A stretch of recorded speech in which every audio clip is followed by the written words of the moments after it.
议员郑家清市政总质询，首先来感谢市府团队2个月来防疫辛苦，和台湾3级警戒对27号开始来降为2级。不过，在疫苗的分配，议员嘛希望除了按照人口比例，嘛要注意年龄的分布，尤其是看到各有疫苗都要过期，议员嘛感觉真离谱。电话的通知嘛，简讯的通知。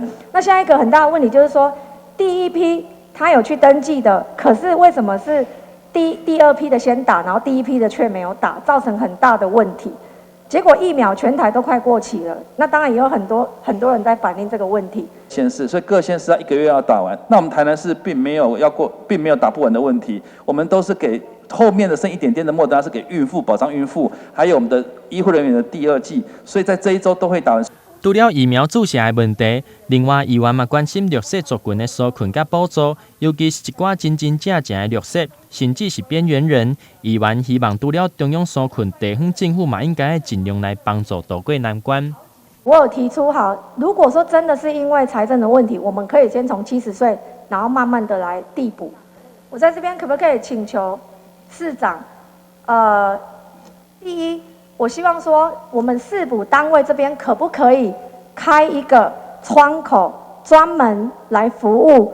如果真的65岁以上很困难的长辈老人，是不是我们可以有这个单一窗口可以来替他们解决？因为我知道我们台南市政府目前有在协助帮忙来付这个健保费真的就是很困难，有经过你们的评估。那相对的，还有很多长辈他们不晓得，不知道没安那行庆，是不是有可以开放这样的窗口？所以就是生活困难的、低收的这一类，我们台南市光是每年为这些生活比较困难的，高达3万多人。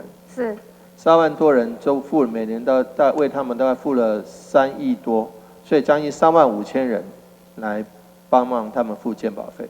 是，所以市长，你同意说愿意在我们台南市开一个窗口，专门来服务？假设说真的有遇到这个经济困难，没有办法来支付这个健保费，你愿意这样子做吗？我愿意去做这个事情。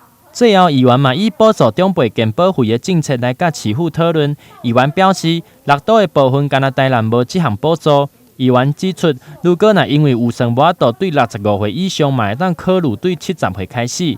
对此，市长回应，如果有算够的话，嘛会愿意来评估讨论。台南新闻林跟刘品言采访报道。